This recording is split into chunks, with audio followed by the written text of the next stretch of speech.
எடப்பாடியோட உடன்படிக்கையில தான் நடக்குதா? அவருக்கு உடன்பாடு இருக்கா இதுல? பர்சனலாக கூட அவருக்கு உடன்பாடு இல்லாமல் இருக்கலாம். ஆனால் கேட்குறாங்களே, டிடிவி தினகரன்ட்ட என்ன கேட்குறாங்க? சிபிஐ வழக்கு விசாரணை இருக்கிறது, திகார் ஜெயிலுக்கு வர்றீங்களா, என்டிஏ கூட்டணிக்கு வரீங்களா, ரெண்டில் உங்களுக்கு 2 ஆப்ஷன் கொடுக்குறோம் அப்படின்னு சொல்லும்போது திகார் ஜெயிலில் இருக்க முடியாதுங்க, வயசு 60 ஆயிடுச்சு, ஏசி இல்லாமல் கூட என்னால் இருக்க முடியாது, நான் வேணால் என்டிஏ கூட்டணிக்கு வரேன், அப்படித்தானே வந்தாங்க. இது முழுக்க முழுக்க ரெய்டு கூட்டணி, கொள்கை கூட்டணி கிடையாது. எடப்பாடியே சொல்றாரு, கொள்கை வேறு கூட்டணி வேறு,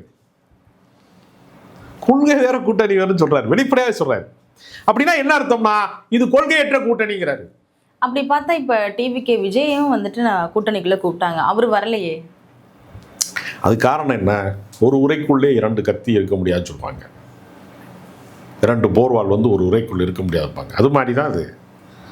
நான் 2.5 வருஷம் முதலமைச்சராக இருக்கேன், நீ 2.5 வருஷம் முதலமைச்சராக இருக்க அப்படின்னு சொன்னா நீ இன்னும் நிரூபிக்கப்படாதவன். உன்னுடைய வாக்கு சதவீதம் என்ன, உனக்கு மக்கள் ஆதரவு இருக்கிறதா இல்லையா, சும்மா சீன் போடுறியா, பில்டப் பண்ணுறியா, ஒரிஜினலான யாரு அப்படிங்கிறதெல்லாம் இன்னும் உறுதி செய்யப்படாத நேரத்தில் நான் 2.5 வருஷம் முதலமைச்சராக இருக்கேன், நீ 2 வருஷம் முதலமைச்சராக இருக்கேன். சரிக்கு சமமாக ஒரு 50 ஆண்டு கால அரசியலை செய்தவர் எடப்பாடி பழனிசாமி.